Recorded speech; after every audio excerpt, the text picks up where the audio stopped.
এবার সংসদের উচ্চকক্ষে ও নিম্নকক্ষে পিআর পদ্ধতি চালু না হলে নির্বাচনে অংশ না নেওয়ার ঘোষণা দিল জামাতে ইসলামী। যদি অন্তর্বর্তীকালীন সরকার এই দাবিগুলো মেনে না নেওয়া হয় তাহলে দ্রুত সময়ের মধ্যে কঠোর আন্দোলনের ঘোষণা করতে যাচ্ছে জামাতে ইসলামী। রোববার বিকেলে প্রধান নির্বাচন কমিশনার নাসির উদ্দিনের সাথে বৈঠক শেষে সাংবাদিকদের এ তথ্য জানান জামাতে ইসলামীর নায়েবে আমির সৈয়দ আবদুল্লাহ মোহাম্মদ তাহের। তিনি বলেন, সংসদের উচ্চকক্ষে পিআর পদ্ধতি ভোটের ব্যাপারে আমরা একমত হয়েছি, কিন্তু নিম্নকক্ষে পিআর পদ্ধতি নিয়ে এখনো একমত হতে পারিনি।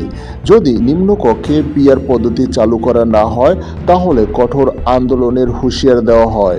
যদি পিআর পদ্ধতি অন্তর্বর্তীকালীন সরকার চালু না করে তাহলে এবারের জাতীয় সংসদ নির্বাচনে জামাত অংশগ্রহণ করবে না। তাহলে আওয়ামী লীগ সরকারের মতো বিএনপি একাই নির্বাচন করবে এবং প্রয়োজন হলে কঠোর আন্দোলনের মাধ্যমে পিআর পদ্ধতি চালু করা হবে। জামাতে নায়েবের আমিরের বক্তব্য নিয়ে রাজনৈতিক মহলে তোলপাড় শুরু হয়ে গেছে।